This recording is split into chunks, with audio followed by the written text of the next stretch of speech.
I'm George Wrighster. He's Ralph Amsden, and this is Wrighster or Wrong, the intersection where sports, business, society, and pop culture meet the truth. Absolute fire on Mondays, Wednesdays, and Fridays. Facts only. Make sure you check your feelings at the door because no BS is allowed. We keep it 100. All right. So today, Lamar Jackson goes on the shop, and a lot of bad actors turned what he said into something else. He said that black bias, quarterback bias, is still there. But then that got turned into all NFL owners are racist. The NFL's racist. All of this stuff that he did not say, but he wasn't wrong. And Cain Velasquez, he went to go murder the man who molested a very close family member, which may have been his son. And now he's in jail for attempted murder. Got some thoughts on that.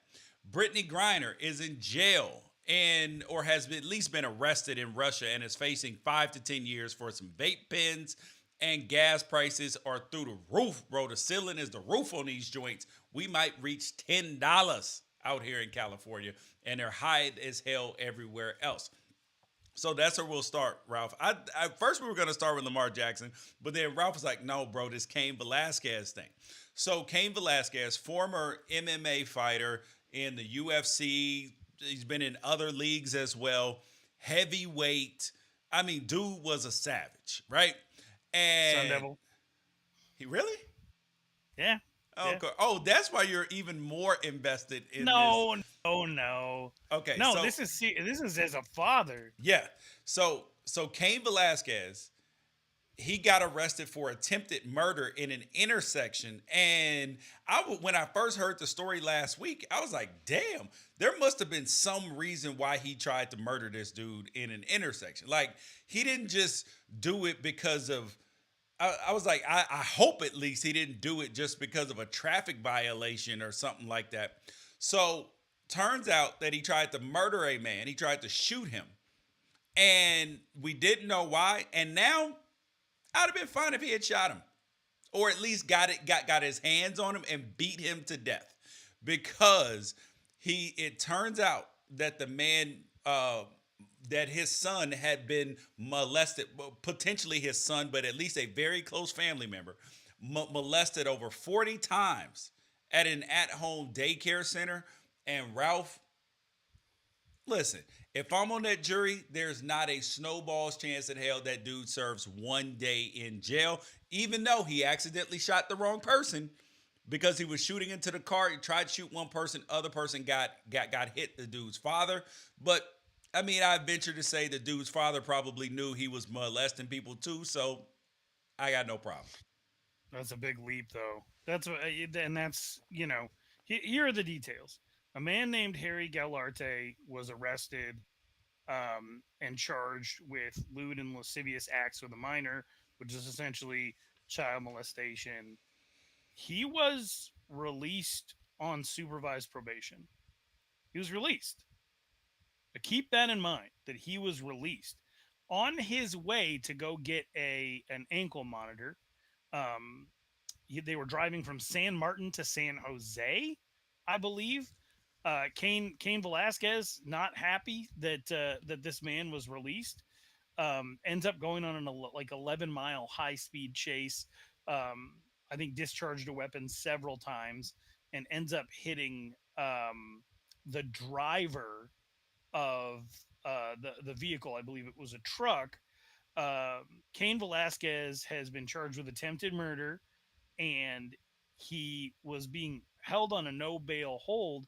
Well, they had a hearing today where they said that he is going to continue to be held until his next court date, which is over a month away. Now, explain to me, George, why one man gets released after allegedly molesting a child, and another man is deemed too unsafe to be released for trying to react to the fact that the first person was released. Okay. So this podcast is going to have an NFSF not safe for work tag. This is going to have an explicit tag today, so it is what it is. that's fucking bullshit, dude. Like molesters, they routinely get minimal time in prison, probation, all of this stuff. And I'm not talking about, where like 18-year-old kid who just turned 18, girlfriend 17, parents are mad. Like, I'm not talking about that guy who ends up on a registry. I'm talking about people who are molesting kids. Child porn is found on their computers. They're found guilty. Everything points to them. They get 2 years in prison and then register as a sex offender.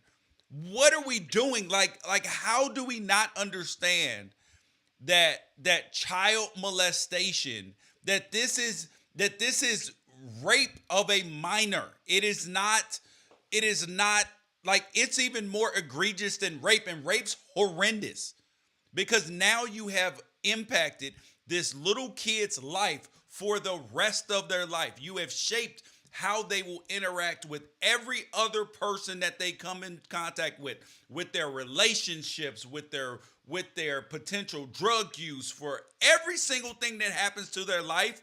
That is murder almost. Like that is attempted murder. Like, the fact that they get no time for this, Ralph, it drives me mad. And that's why, so I'm not a person that supports on a general basis vigilante justice. Right. However, how can you expect people to not want to take matters into their own hands? You let this dude go. He is a danger to everybody.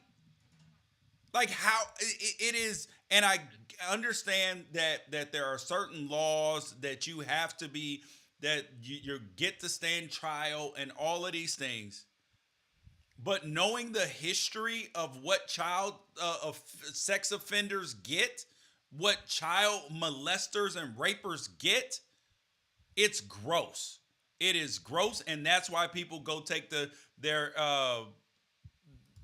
matters into their own hands.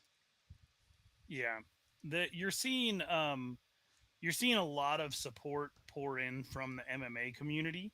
I followed Cain Velasquez for a long time because there's a whole group of Arizona State guys that made it big in the UFC around the same time. Aaron Simpson and Ryan Bader and Cain Velasquez, all guys that wrestled at ASU. So I followed him for a long time. He's extremely well respected. He's a two-time champion, and I don't think that it's because of his success in the sport that you're seeing people pour out support for him. I think that it's because, one, people can identify with his situation as a concerned family member. Yep. And I think, two, because of the impact that he's made on them personally.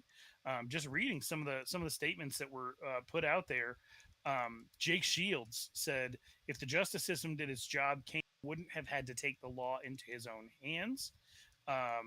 Jake Shields says a grown man abused his daughter, so maybe it was his daughter, and was out on bail within days, leaving Cain little option. This is Derek Brunson, who's a really, really well-known MMA fighter, who is, a religious man. And I think religious men like you and me know that, vengeance is God's. It's not, we're not supposed to be stepping in and taking that role unless we are God's vengeance. I guess there's a way to look at it like that. Derek Brunson is raising money and has already given the family $10,000 for legal fees. Ronda Rousey says, I would have done the same thing, if not worse. Henry Cejudo, also from right here in Arizona, said, I've known this man for more than half my life. I know he would do anything for his family. Mighty Mouse, who might be the best pound for pound MMA fighter of all time, said, I have two daughters. I'd have done the same thing. Yeah. Yep. And I promise you this, dude. If that happened to my son, my daughter, my anything, bro, we are going to absolutely like taking this to the mat, bro. Like, I am going to take whatever time I get. I know that under those circumstances, wife ain't going nowhere. Kids are gonna support me. Like, this is just gonna be like, like dad did what he had to do. I just don't. Do you think he should pay some type of penalty? Obviously, he shot He shot somebody who, you know, was not the direct perpetrator of the crime. He certainly probably endangered people on the road uh, with his actions. But there's something to be said for the fact that people argue temporary insanity, Yeah, and it, and it and exists for a reason. Do yeah, we really believe that Cain Velasquez would just be out running people off the road if not for a very specific situation having taken exactly. place? And like this was so reckless on his part in terms of Kane's part. If he had rethought this, like he's probably sitting in jail right now saying, "Damn, I should have just waited outside of his house at night and just took care of it then." Because now he's like, "When am I going to get a chance to handle this?" So that's even more why that's what I would argue in court in terms of temporary insanity. Like, yo, if I wasn't temporarily insane and lost my damn mind, I would have gone over his house at night, waited on him, or even in the daytime, just waited on him to come out in the bushes and pounced. I would have been a lot more calculated to make sure I did. Let's be really clear here. What happened was you made one of the great warriors of our time. Like in any other instance, Cain Velasquez existing on Earth 1,000 years ago would have probably been king of a 900 square mile region, right? Yep. Just based on what he's able to physically accomplish, right? We took somebody who was crafted like by God to be good in and use his physical talents and gifts to accomplish something. Just in the era that we live in, it ends up being UFC and fighting for sport, and you make that person feel the most helpless that anyone can ever feel, Yep. and you do it in a way that permanently damages a loved one. Like what do we expect here? This is like I don't know. This honestly putting a snake in jail for fighting. Yep. Like I don't know. I believe what I believe, and my values are my values. But I will say, it would not hurt my feelings to have a system that understands that when somebody is violated, they may violate back. There has to be some type of mechanism within the court structure, within the justice system, to account for those type of circumstances, because you can't. Well, you're going to keep him in jail for the until his trial, which is maybe a year away, but you're not gonna keep somebody in who was harming children. You're going to put them Yep. on supervised release to go back to the home they were living in that Yeah. was a daycare. Like why would that person be allowed to be there under any circumstances? Bro, I can't. I support Cain Velasquez, and I mean it's almost like the I remember a couple years ago a dad walked in on his child being molested in a bathroom at a family gathering, and he killed him in the bathroom. Dad got no time. Listen, these are the breaks, my friend. These are the breaks. All right. Now, Lamar Jackson was on the shop, and that was this episode featured him, LeBron, Rich Paul, few other people, and this ended up, stirring some controversy in the NFL world because Lamar Jackson said this, which got turned into something completely different. You do know why. Well, the truth is, there's a lot of history with them not wanting black guys to play quarterback. In football? Yeah. Tons of history. It started with, they can't think quick enough. This is going way back, 70s, 80s, and it's dying Every day y'all off. give me more reasons to. It's dying off, but it's still there. It's still there. That's why I need that championship. So that got turned into Lamar Jackson says racial bias in the NFL is still there. Which is technically what he said. Yes, that's exactly what he said. But the fact that this turned into this headline, like he was, like he went in on the NFL, like it's just, and especially with how some white people and people who hate LeBron feel about the shop. And I'm not lumping all white people in. I'm saying that there's a certain segment of the population that hates LeBron and hates the shop, right? The idea of the shop, even though they've never watched it. And then they when a headline like that is published, it looks like, there goes the white people hating shop again. And it's like, it's not like that.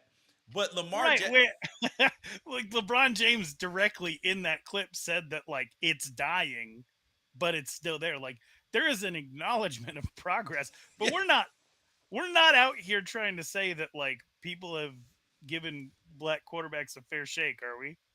No, dude, history says that they haven't. And here's the crazy part, crazy story right here.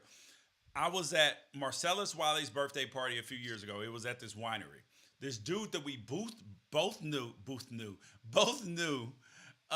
We were talking about quarterbacks in the NFL and NFL coaches and all of this stuff. He was like, yo, I don't want a black quarterback if I'm trying to win a Super Bowl. I want a white quarterback. They win. Black quarterbacks don't win. And I was like, bro, what are you talking about? Russell Wilson just won. Bro, Russell Wilson doesn't count. He combs his hair. He doesn't brush it. I wanted to punch him in the fucking face. It was so ignorant. And then I was like, do you not understand that there have not been black quarterbacks for very long? Probably 90+% of all the NFL quarterbacks in history have been white. 90+%. So who do you think? And before the one-offs of, Shaq Harris and then Randall Cunningham, Warren Moon, like when you have one or two in the league at a time, you got like a 5% chance of winning. If that, but anyways, the idea though that and there haven't been that many, right?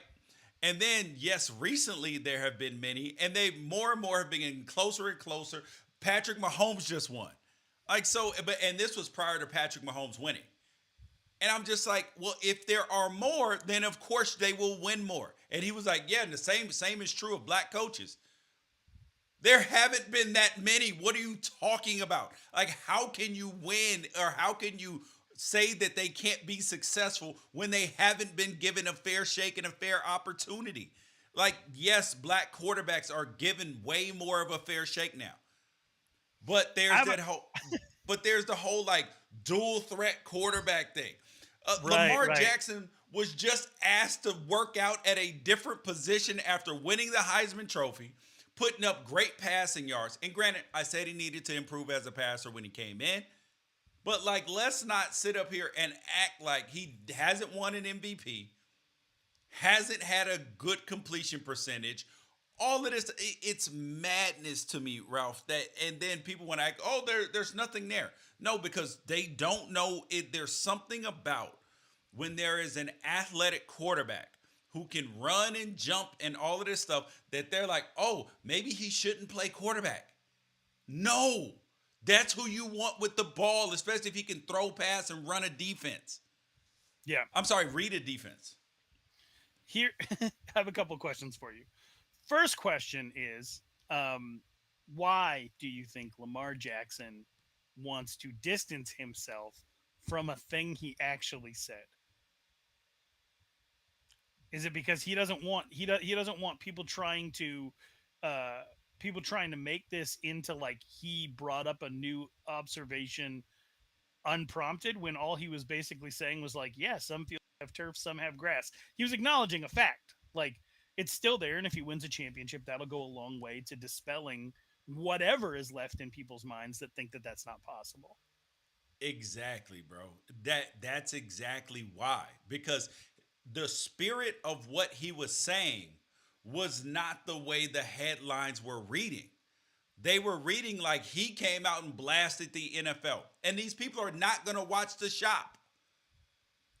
So to understand the context of what he was saying, we have a very real problem with writing incendiary headlines that don't speak to the spirit of what people were saying.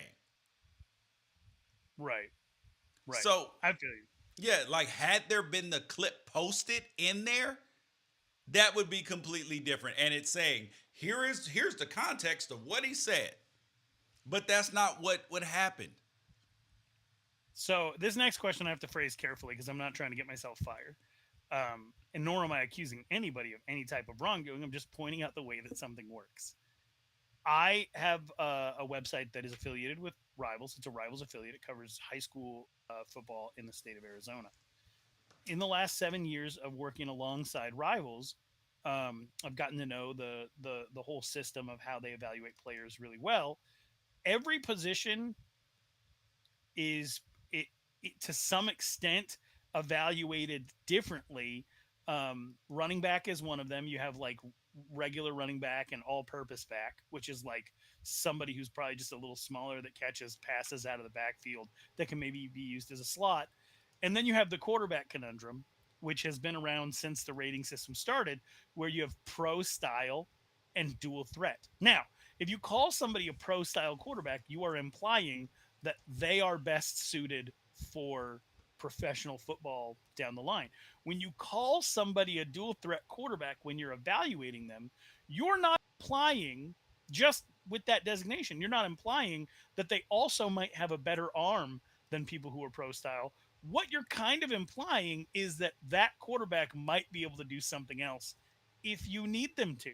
And if you look at the rating systems over the last decade plus, almost always over half of the quarterbacks on the pro style side are white, and over half of the quarterbacks on the dual threat side are black, to the point where, like, class of 2011 in Rivals, 9 out of 10 were black, with the number one dual threat being Jameis Winston.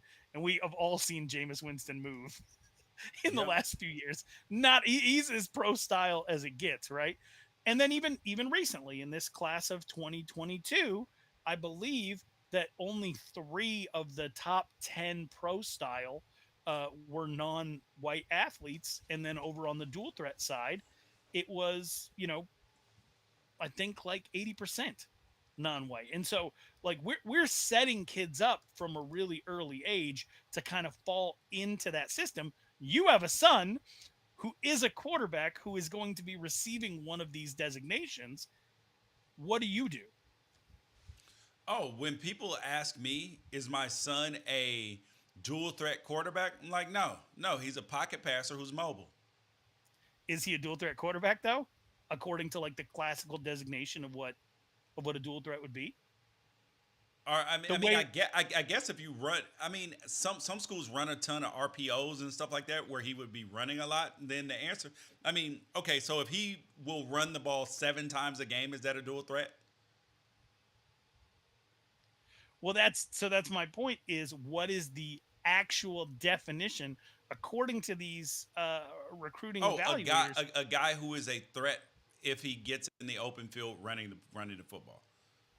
I think that because I don't think that there's a technical definition. I just think that that's how they judge it. If he's a threat when he's running the football, that's constitutes a dual threat. So, like, basically what they're saying is somebody in pro style is not going to be running the option, even though they can. Correct. 90% of option plays run on planet Earth were run by guys in the 1940s at, like, Navy and Notre Dame, and none of them were black. Exactly. They were all dual threats. Yeah, so, listen, bro. It's, like, we do have to understand that there is some inherent bias by some people, especially older people. And to their credit, it's not, some of them, it's not just because there's some racial bias or something like that. It's because there's a football bias.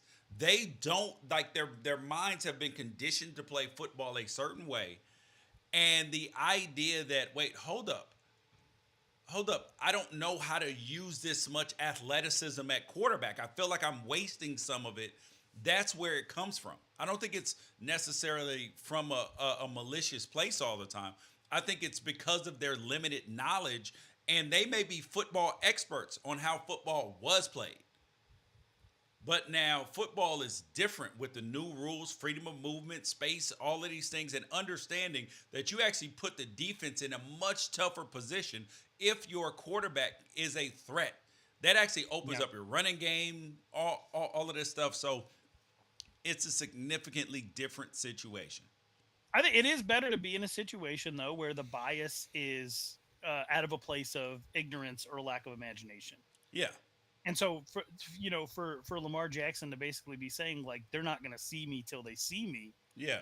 That's not him saying that like there are a bunch of GMs in the NFL who want him to switch to receiver right now because they can't handle a black man throwing the football. It just makes them want to like tear their clothes. That's not, and I think that's kind of like the implication. Correct. That's at least people kind of feel threatened when they're like, oh, black quarterback talking about race. But the truth of the matter is he's just saying they're not going to see me until they see me. We know this to be true. I had a boss one time who said he'll never hire a female salesperson. Never. Because he's never seen one that could do it as good as a man. And I remember just thinking to myself, like, I think I know this guy. I don't think he's like inherently overtly sexist, but like I know he's never watched QVC because if he had, I don't. They sell everything, right? I bro. don't think Women feel that way for the most part, especially depending on the product and who the audience is, dude. Women have a much easier time selling to men. Much easier time selling to men for some factors that men don't have. You know what I mean? Like there are, like, imagine if a woman is already a good salesman, right? And then she understands how to deal with men. Well, especially heterosexual men. Oh God, leg up. Give me the woman every time, especially depending on what we're trying to sell. Forget heterosexual men. What about just easily intimidated or insecure women? Yeah. Like that, a woman could use her looks equally to help, but they don't need to be lookers. Like it could sell, but that's just one of those things where, like, unless you've seen it, and that's what he was telling me. Like, well, I've never seen it, and so there's going to be. I agree with Lamar if he's able to win a Super Bowl with braids in, who could ever deny it ever again, ever? Yep. Exactly, bro. All right. Brittney Griner is in jail, maybe in Russia. We don't know. We just found out a day or two ago that she has been in custody for almost a month, or at least that her arrest happened a month ago in Russia for carrying vape pens. She was charged with drug trafficking. And I'm like, how many pens did she have? 1,000?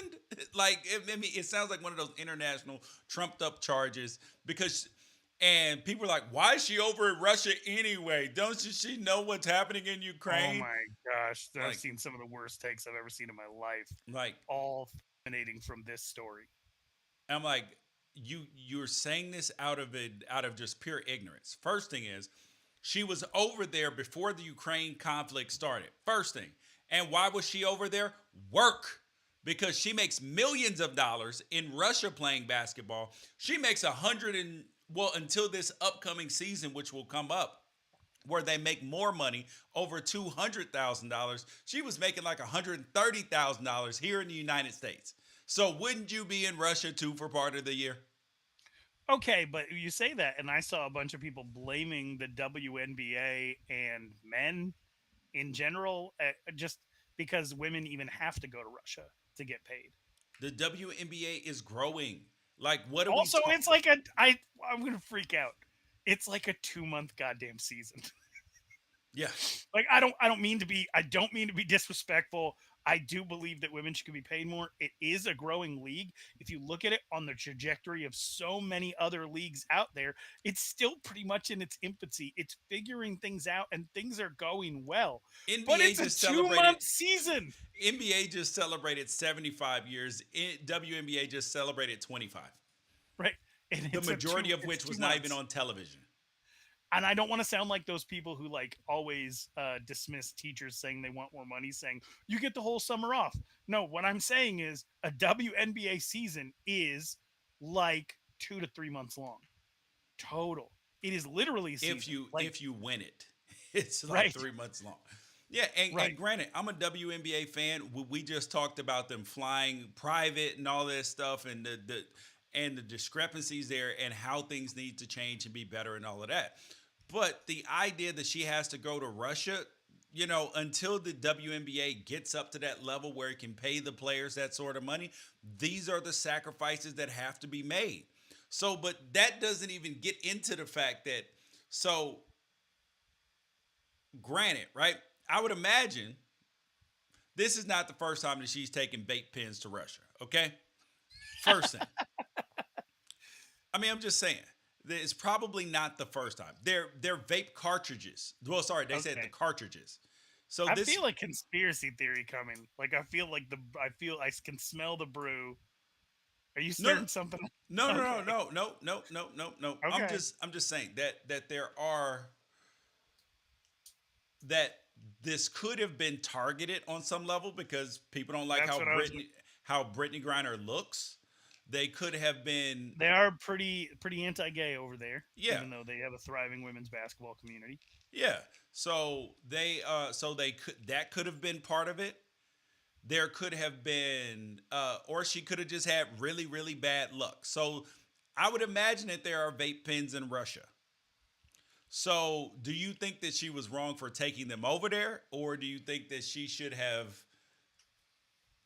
or that this shouldn't be that big of a deal? I don't think it's that big of a deal. What I was wondering is if you were going to say this is Russia intentionally trying to antagonize the United States as part of like a greater effort, because I'm always wary of every single thing that happens. She's stuck over there in a bad time right now. It is a bad time, but there is this tendency for us to make everything about us. We're going to talk about gas prices here in a second. Everyone wants to say that has to do with the president, or like everybody wants to, or Russia invading Ukraine is our fault, like because we don't have strong enough leadership. Like everything. We have to make it very egocentric. Yeah. We have to relate it to America, or we can't talk about it. If Trump was president, he wouldn't have invaded. Okay, bro. But the idea that like Putin's like the way to this administration is through Brittney Griner. Those. You're talking about American arrogance right now. Yeah. Like those WNBA loving liberals, we're going to teach them a lesson. We're going to detain Brittney Griner, and that's going to draw the United States into this conflict. And the start of World War III, it won't be Franz Ferdinand. It'll be Brittney Griner. And kids will be reading about it in textbooks if Earth is even left after World War III between nuclear superpowers. I just don't think. I think it's very possible that she tried to bring a cannabinoid substance on a plane, which is federally illegal. She could have been detained here. Now, being detained for weeks is wild. I hope and pray that she gets out of this safely. I know there's a lot of people that are extremely worried about her. I don't know what it has to do with Joe Biden. I don't know what it has to do with Vladimir Putin. It might just have to do with the fact that they chose to strictly enforce laws at this time in this manner. Could be. Last thing up, gas prices are through the roof. Dude, I was looking yesterday and I was like, let me see how high the highest gas prices are, because I saw a picture on social media and I was like, ain't no way that it's $7, that it's $6.99 for regular 89 and like $7.29 for premium. And I was like, ain't no way. So I went and Googled. Hell if that wasn't right. And I was already shocked the gas prices being at like $5. And I drive an urban assault vehicle. And I drive a big, I guess, 7-seater SUV, a Lincoln. And dude, filling up that gas tank, them 25 gallons. Oh, bro, we're talking like $125 to fill up, bro.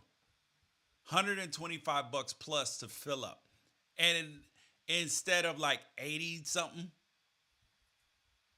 that's not okay, Ralph. We are in a place right now that I don't know whose problem it is. I don't know who needs to solve it, but I was thinking about here was my plan. I was like, I don't want to drive this big thing every single day. It's terrible on gas just for when I'm getting around. So I'm gonna go get a Hellcat to drive around on an everyday basis, right? Okay. Which is not good on gas either, but it's way better on gas than the SUV. Um, and so, but now I'm like, damn that. I'm either going to go get a Tesla to drive around every day, which my wife drives, or I'm going to go get I'll drive a Prius around before I pay these gas prices like this.